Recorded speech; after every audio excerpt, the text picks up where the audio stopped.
A large grizzly bear can weigh up to 800 pounds, and for a large animal to take such steps, a lot of energy must be used to carry all that weight around.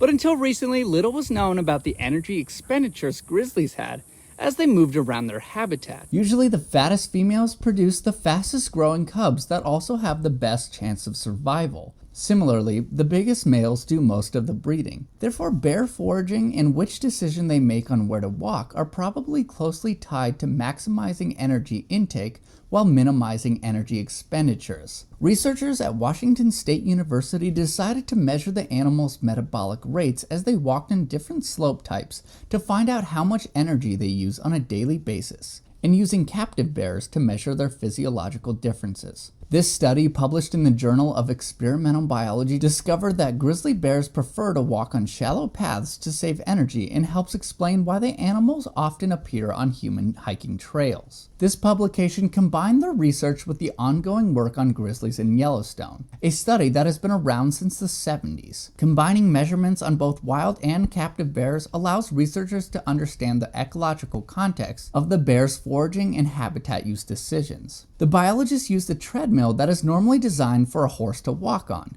and trained the captive grizzly bears to walk on the equipment.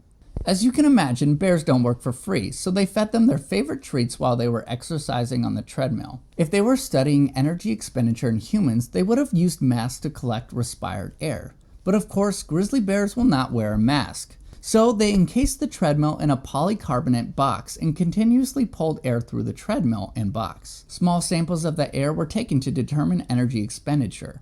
The front and back of the treadmill can be raised or lowered to help them measure the costs of bear walking on level ground and up and down hills. They also monitored the bear's heart rate with the same implanted cardiac monitors used on people, evaluating activity with Fitbit type sensors. They determined that ascending and descending slopes were quite costly for the bear's energy. They also found that grizzlies did not have a lot of energy to maintain long, high-speed chases. Grizzlies consume similar amounts of energy to climbing humans, wolves, and wild cats, in contrast to fleeing elk and deer, which use 46% less energy than grizzlies over mountainous terrain. GPS collars on the wild bears in Yellowstone showed that the bears walk at a natural speed of 0.6 meters per second, similar to that of humans.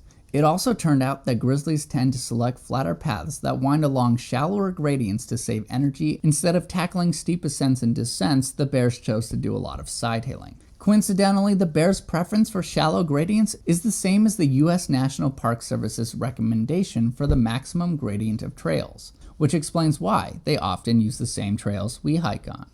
In Missoula, Tanner Saul, MTN News.